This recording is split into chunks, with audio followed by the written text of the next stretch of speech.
Welcome back to All This Math. This is Professor Parker, and today we're going to get into a little bit of order of operations. Order of operations. All right. I'm going to take it slow, and I'm going to go step by step. As you see, I got my order of operations hoodie on.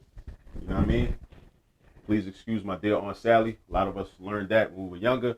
But the problem for a lot of us, and I even had this problem too, once upon a time, is that my dear part, that MD part, and multiplication and division part, it throws a lot of us off because we got caught up thinking that under no circumstances would you ever divide before you multiply. And that's not the case. Multiplication and division are on an equal footing.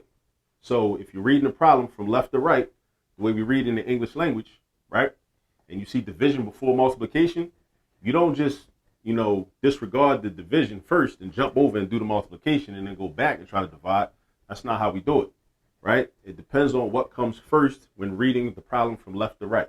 That's documented, all right? Yeah, that's documented, basically. So just remember that part, all right? Now, order of operations, PEMDAS. PEMDAS is, and PEMDAS is a mnemonic device that we use to memorize what we should do first, second, third, fourth, and so on. But sometimes it can be misleading. For example, the P in PEMDAS stands for parentheses. But really, we want to be more specific and say grouping symbols because we could be dealing with braces. We could be dealing with brackets. It just means any grouping symbols. We want to take care of the work that's being done inside the grouping symbols. Another thing that confuses people is that sometimes parentheses are used just to show multiplication. So then we end up thinking that, oh, well, I see parentheses, so that means I got to do this first. No. If the parentheses are used as grouping symbols, then you get into that first. So right here, these parentheses, right here, they are grouping this 3 plus 2 together. They're grouping this 3 plus 2 together. So that means we should deal with that first. That's what that's telling us. These parentheses don't mean multiplication. If the parentheses just meant multiplication, something's being multiplied by something juxtaposed next to it or adjacent to it, then it would fall under multiplication. All right? But that's not what these are. These are grouping symbols. So that takes us to our first step. Our first step is going to be 3 plus 2, which is 5. So now we're going to rewrite everything else. 10 divided by 5 times 4 plus 5 to the second power plus 6 minus 9. All right? Now we follow in the order of operations. We used our grouping symbols. All right? Then the E in PEMDAS stands for exponents. Now, again, more specifically, we could be dealing with exponents or we could be dealing with radicals. Exponents or radicals. Even though radicals can be represented as rational exponents as well. But just remember, we could be dealing with exponents or we could be dealing with radicals. So now I see an exponent right here, 5 to the second power. Now, 5 to the second power, I got to deal with that. I do that next in the order. 5 to the second power is not 5 times 2. It's not 5 times 2. It's 5 times 5. Because this exponent tells you in a multiplication statement, if this was expanded, how many 5s would be there? 2 5s would be there. Meaning 5 times 5. 5 times 5. That's 2 5s. Not 5 times 2, but 5 times itself. 5 times 5. So now that's going to become 25. I'm going to rewrite everything else. 10 divided by 5 times 4 plus 25, not 10, right? Plus 6 minus 9. All right? Now, here we get into that thing that I was telling you about. Division comes before multiplication. This is the part that kills a lot of people, knocks them right out the game. Because they would think, oh, PEMDAS, the M is before the D. I got to do 5 times 4 first. No, you don't do 5 times 4 first. It's not up for debate. No, we're not even going to argue about it. Nah, we ain't doing that. You do multiplication or division depending upon what comes first. So if you read this problem, it says 10 divided by 5 times 4. What comes first? The division comes first. So you do the division. You do the division, right? That's the part of that rule that often gets left out, right?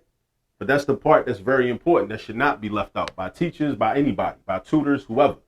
All right? So we do 10 divided by 5, which is 2, and then times 4, and then plus 25, and then plus 6, and then minus 9.